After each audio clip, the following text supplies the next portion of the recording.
வணக்கம்,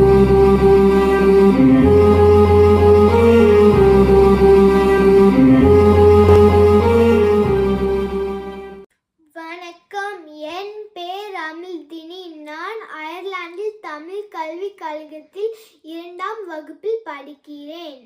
குறள் எண் 871. பகை என்னும் பண்பில் அதனை ஒருவன் நகையையும் வேண்டற்பாட்டன்று. நன்றி. வணக்கம், என் பேர் தன்வந்த் கிஷோர். நான் அயர்லாந்து தமிழ் கல்விக் கழகத்தில் 2ஆம் வகுப்பில் படிக்கிறேன்.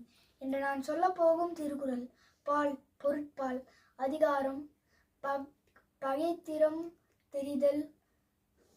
குறள் எண் 872. வில்லேர் உழவர் பகை கொளினும் கொள்ளற்க சொல்லேர் உழவர் பகை. நன்றி. வணக்கம், என் பேர் சக்தி பார்கவி.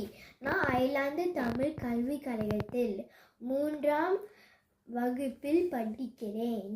நான் சொல்ல போக திருக்குறள் 723. அதிகாரம் பகை திருந்தெறிதல். ஏமுற்றாவிரம் ஏழை தமியனாய்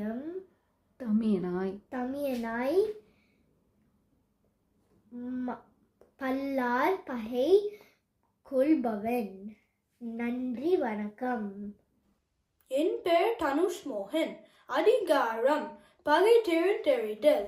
குறள் எண் 874. பகை நட்பா கொண்டொழிகும் பண்புடையாளன் தகைமைக்கின் தங்கீற்று உலக. நன்றி. வணக்கம். வணக்கம், என் பேர் மம்தா. நான் அயர்லாந்து தமிழ் கல்விக் கழகத்தில் 2வது வகுப்பில் படிக்கிறேன். நான் சொல்லப்போம் குறள் எண் 875. தந்துணை என்றால் பகை இருந்தால் தான் ஒருவன் இந்துணையாய் கொள்க அவற்றின் ஒன்று. நன்றி. வணக்கம், குறள் எண் 876.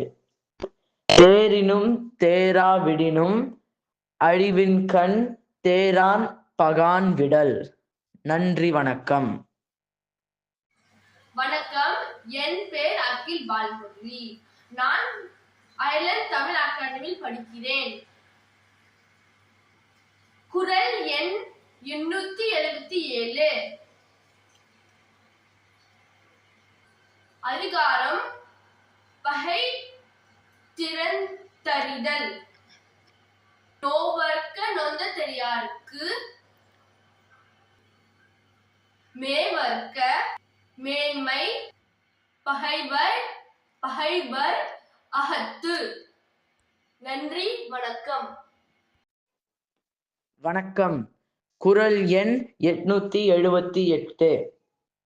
பகையறிந்து தற்செய்து தற்காப்ப மாயும் பகைவர்கண் பட்ட செருக்கு.